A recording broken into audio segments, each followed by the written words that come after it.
I think you get the idea. Let's rank Season 5 of The Simpsons. A great start to the season.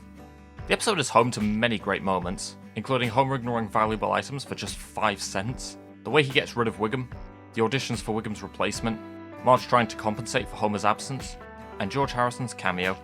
The song Baby on Board is really good, and the final rooftop performance is fantastic. And speaking of Beatles references, they work really well, even if you're, somehow, not familiar with the band. Can't wait to see what's next. Years ago, I named Cape Fear my favourite Simpsons episode, and upon revisiting the episodes for this series, while I wouldn't necessarily consider it the best, it's still pretty great. The episode is home to many hilarious moments, while balancing it out with a sense of comedic tension in Sideshow Bob trying to kill Bart. Of course, there's the iconic Fun fact, they paid Kelsey Grammer to do the noise once, then multiplied it up on the soundtrack. Cheap bastards. But there's also Bob's Die Bart Die tattoo, Homer's failure to catch on to Hello, Mr. Thompson. I think he's talking to you. the family driving through the cactus patch, Bob getting trampled by the marching band and elephants, Homer's You cheat on Huggy Bears! and Wiggum mixing up his message to Lou and Eddie. We also have Kelsey Grammer voicing Sideshow Bob for the 3rd time, and he's still fantastic, with his performance of the HMS Pinafore being a highlight. While I won't necessarily name it the best episode, it should be very, very high up on the final ranking. Phenomenal episode. While I can't say I'm a fan of Homer spiking the punch, it does at least lead to this brilliant joke. Attention everyone, the punch has been spiked! Don't worry, your parents have been called and will be here to pick you up shortly! I love how there are 2 separate implications to this. 1, they called all the parents within seconds. 2, they didn't mention the punch had been spiked until after they had called all the parents. And besides this, Homer Goes to College is a really good episode overall. There are many other great moments in this episode, with the best being Homer's inability to guard a bee, and getting bit on the bottom, Homer somehow believing he's a jock, his reaction to the professor dropping his notes, the children's hospital not being built because 6 cinder blocks were swiped, Homer causing the accident at college and calling Dean a stupid head, the Itchy and Scratchy cartoon, and Homer trying to cram in revision for the exam, plus his hilarious little victory dance. When one of the weakest episodes of the season is still a really good one, you know you've struck gold. While Mr. Burns is an evil arsehole, this episode shows a human side to him in his regret over leaving behind Bobo as a kid, aka his Rosebud, this being one of several great homages to Citizen Kane. The episode also shows Homer's devotion to Maggie, in how he rejects a huge sum of fortune from Mr. Burns for the sake of her happiness and her love for Bobo. And it's home to many hilarious moments, including the simple yet hilarious reference to Barney the dinosaur, Homer mocking Mr. Burns at his birthday, Frank's failed bear robot, Homer wanting a recording studio, Burns taking over all TV channels, and providing his own content, and him and Smithers trying twice to steal back Bobo, but failing. Both a hilarious and emotionally gripping episode. Another strong treehouse of horror. The first segment is frequently funny, with the standout jokes being Homer's emergency donut, Burns seeing Ned as the devil, the ironic punishment, Homer and Marge marrying in an emergency room, and Homer's donut head. Overall, I do genuinely believe that Homer would canonically sell his soul for a donut. The Gremlin story is also frequently funny, particularly Otto hitting Hans Moleman's gremlin, Jimbo putting the torches in Martin's shorts, and Bart taking one, but putting the other back, and when Ned takes care of the gremlin at the end. Let's just say that doesn't end well, for Ned or Bart. The vampire story is probably the best segment, with the standout moments being Homer's casualty towards the clues of Mr. Burns being a vampire, and when he kills him at the end, only for Burns to briefly come back to life and fire him, as if that's gonna make any difference. Another home run for the Treehouse of Horrors, and the golden age of The Simpsons for that matter. This is a good episode. The funniest moment in the episode would be when Homer gets his arms stuck in the vending machine, which not only features him fantasizing about an upside to having them on his arms forever, but also features the revelation that he was only stuck because he was holding onto the cans. The other funniest moments are Wiggum thinking Ruth's car is a ghost car when the headlights go out, and Bart trying to trick Homer with the opposite note. While it's not as hilarious as most other Season 5 episodes, it's still a good episode. This is a frequently funny episode. The setup with the trampoline, the setup with the trampoline is home to many great moments, especially how Homer intends to expand on it, which definitely seems to be an idea that will never work in real life. No, it doesn't. Which leads into the hilarious main storyline about everyone believing they should act like Bart, and it all leading to chaos. All while Bart himself becomes frustrated with it. And Albert Brooks shines in his third guest appearance too. A frequently funny episode. The setup with the Super Squishy is hilarious, and Bart joining the junior campers, and what it leads to, managed to be great as well. Some of the best moments in the episode include Homer losing the $20 when slipping on the peanut he lost, Apu trying to make the all-syrup Super Squishy, Bart firing back at Nelson when reminding him of the test, and Homer and Bart failing to refuse each other's end of the situation. Bart not wanting Homer to go with him, and Homer not wanting to go with him. With all this said, I can't help but question how Homer ate 700 Krusty Burgers and lived to tell the tale. Honestly, what hasn't this man survived? While it is another episode in which an obstacle is placed between Homer and Marge's marriage, this one manages to bring something new, with Homer receiving a new female colleague with whom he shares a mutual attraction, but also has a ton in common with. It has a great build-up and a predictable, yet heartwarming ending. It also has a lot of hilarious moments in both plotlines, particularly Bart painting the parking lines too close, the power plant's painted-on fire exit, Homer and Mindy's first full conversation, the scene with Joey Jojo Jr. Shabadoo. That's the worst name I ever heard. Homer trying to Think on sexy thoughts. the man with the giant hand, the fortune cookie barrels, and the creepy bellboy getting punched. I have to put this one high on the season 5 ranking. My brain told me so. This is a good episode with a lot of funny moments, particularly Burns losing sleep, and Barney accidentally drinking quarters and burping them. With that said, the plotline about the family struggling without Marge has been done twice before. A somewhat derivative, but ultimately good episode overall. This is a frequently funny episode. While it has many hilarious moments throughout, the third act is my favourite part, particularly when they try to dig for the treasure, only to get trapped, and then come up with absurd ways to get out the hole. Great episode. This is a great episode throughout. The setup with the box factory, and how hilariously tedious and empty the experience is just brilliant. This manages to lead into the main plot about Bart becoming Krusty's assistant, only to accidentally destroy Seth and say, I didn't do it. leading to him temporarily becoming a celebrity, which manages to be a funny commentary on how unimaginative media becomes popular, either temporarily or for very long periods of time. It also manages to have many hilarious moments outside of the setup or satirical commentary. A notable one being when Kent refuses to read the news due to Bart stealing his Danish cookie, only for Bumblebee Man to quickly replace him and read the news in such a hilarious way.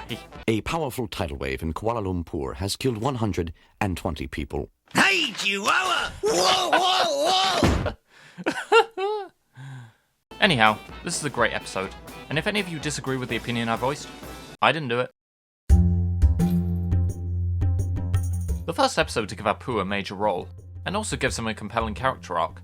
It features a lot of great jokes, but many are packed into the entire plot point of Homer wearing the camera within the huge hat. Homer being so cool in describing his refusal to wear a wire, the fact that he's willing to wear a hidden camera and microphone, the van saying ordinary van, Kent having Homer wear an oversized novelty hat, the fact that a tiny camera somehow requires an oversized hat, Kent explaining he needs to be in and out in 10 minutes or he'll suffer permanent neck damage, the aftermath of someone not complying with this instruction, Homer struggling to walk into the Quickie Mart, Homer believing a bee is in the hat, stepping on it and running out. Homer, that hat's been with the station for 20 years. He had 1 day left till retirement. Which creates two jokes. One being the way Kent talks about it like a human, and the fact that they came up with the camera just now, yet it had somehow been around for 20 years. Apu stating his intention to sell a dirty wiener out loud, him saying it to the smashed hat, and, the highlight of it all, Homer going back into the Quickie Mart in seconds, even after he saw the footage, and eating the hot dog in 2 seconds. That's 16 jokes in less than 2 minutes, equivalent to more than 8 jokes in a minute. Just an example of the magic behind the comedy in classic Simpsons. The only way it could have been funnier is if they showed the ambulance van again. Rule of 3, right? The episode also features a guest appearance from James Woods, and whether you like him as a person or not, he has proven himself to be a great voice actor, not just through voicing Hades in Hercules, but also through his appearance in this episode of The Simpsons. He manages to have his fair share of funny line deliveries, but his guest appearance also works in the context of the story, establishing that he becomes the manager of the Quickie Mart to research a role in a film. This also makes James Woods one of the few voice actors to voice himself on both The Simpsons and Family Guy. Who Needs the Quickie Mart is also a great song, even if Apu lied to us through song. I hate when people do that. But ultimately, who needs this episode? We do! Okay, that's the wrong episode, but it works, so I'll allow it. Another episode with a lot of great jokes, many of which stem from Grandpa's side plot about trying to relive his youth and working at Krusty Burger. I also have to give mention to Smithers helping Lisa reach Malibu Stacy, and the automated message from Mr. Burns on his computer. We probably should ignore that. The episode also serves as an insightful commentary on how companies can easily influence people to buy their products, even with minimal effort. Remains very relevant today with the lack of new ideas in both toy companies and film companies. The idea of Homer Simpson of all people going into space sounds ridiculous, but also like it should take advantage of its space theme. And it does, while also having a reason that makes sense. It also brings constant hilarious moments and references to films such as 2001: A Space Odyssey and Planet of the Apes, and a number of great lines, such as, "For the duration of the training, there'll be no more beer." What? 3 whole weeks with only wine? They even managed to get Buzz Aldrin to guest star, joining Homer on the shuttle. The episode even features a hilarious climax, primarily Kent Brockman believing the ants are aliens invading Earth, and Homer using an inanimate carbon rod to shut the doors to the shuttle, with the public only acknowledging the rod. It's an inanimate fucking object. You're an inanimate fucking object! Even before the space stuff, we get hilarious jokes as well, primarily Bart writing on the back of Homer's skull, and Homer thinking TV respects him. My, does that backfire. You stupid! Another brilliant, memorable episode with some of the show's best jokes. This episode has a lot of good moments. The standouts being Homer chasing the Flanders family a la Terminator 2, the Nacho hat, and Will, the rapping Ronnie Reagan tape. Where I don't like it quite as much is how the third act feels too mean-spirited towards Ned, and how everyone gets outraged at him because he, for once, loses his temper. But it is still a good episode overall. Bart choosing an elephant over $10,000 is a bit far-fetched, but otherwise the episode is great. As well as being home to many hilarious moments, particularly Homer trying to clean the basement, the Sound of Music reference, I can only imagine they were waiting for the perfect moment to make that reference, and Barney's nonchalant reaction to catching fire. It also manages to convey an intriguing anti-animal abuse message. If I had a nickel for every time a Season 5 Simpsons episode humanized Mr. Burns, I'd have 2 nickels, which isn't a lot, but it's weird that it happened twice, right? On that note, Burns' Error is another banger of an episode, and it does a good job of continuing to humanize Mr. Burns. This time, it focuses on his desire to find someone to leave his fortune to. Of course though, this is Mr. Burns, and his manipulative evil side is also on display in how he tricks Bart into believing his family don't want him back, and trying to force him to fire Homer. It also manages to be frequently funny, with moments such as Burns' life flashing before his eyes, the auditions to be Burns' heir, Burns trying to play cricket with Bart, the mix-up with Hans Moorman, and the bad performance by the actors hired by Burns to play Homer, Marge and Lisa. When you can't get Michael Caine to guest star in one episode, have Dan Castellaneta voice him in another one. It also gives Bart an interesting arc of learning to value family and friends over wealth. Another great episode. Well, we're 100 episodes in, and this one, while not as funny as other episodes, does still have a lot of funny moments, including when Groundskeeper Willie chases Santa's little helper through the vent, Ned Flanders becoming principal, and Apu shunning Skinner's Jurassic Park ripoff. It also brings depth to the relationship between Bart and Skinner, when the former feels bad about getting the latter fired, and tries to help get him rehired, while starting a poignant friendship between the two, even if things had to unfortunately reset with Skinner being rehired. While it is a bit of a shame that Bart and Skinner go back to disliking each other so soon, this episode manages to have a simultaneously comedic and threatening chase montage of Skinner pursuing Bart when the latter plays truant. Skinner is definitely a non-giving-up school guy. The episode has various other memorable moments, like Lisa laughing at Skinner and Willie, the waiter's hilarious clumsiness, and of course, Homer's various actions and thoughts on jury duty, including the disguise glasses, and the iconic Yum yum yum yum yum yum yum yum yum yum yum yum yum yum yum. The episode also provides intriguing satire of nepotism and bribery, in how Mayor Quimby tries to bribe people to say his nephew was nowhere near the Quimby compound, only for it to backfire due to Freddy's entitlement and anger management problem. A great episode overall. Some of my favourite moments in this episode include Homer ruining McGaggy's, birthday cake, Grandpa confusing love with a stroke, and the ending reference to The Graduate. While it's not as funny as the other episodes this season, it's still a good episode overall. This episode manages to have a lot of great moments, some standouts being Homer playing poker, Moe's flunk dancing class, the discussion of the orange eating class, and the scene where Homer tries to win Marge back by echoing memories. Don't have much more to say other than it being a great episode, except for Homer teasing the order box at Krusty Burger, the naughty naughty.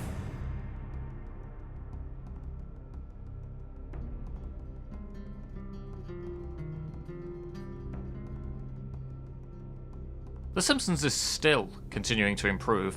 Looking at the season as a whole, best one yet. Roll on the season 6 ranking.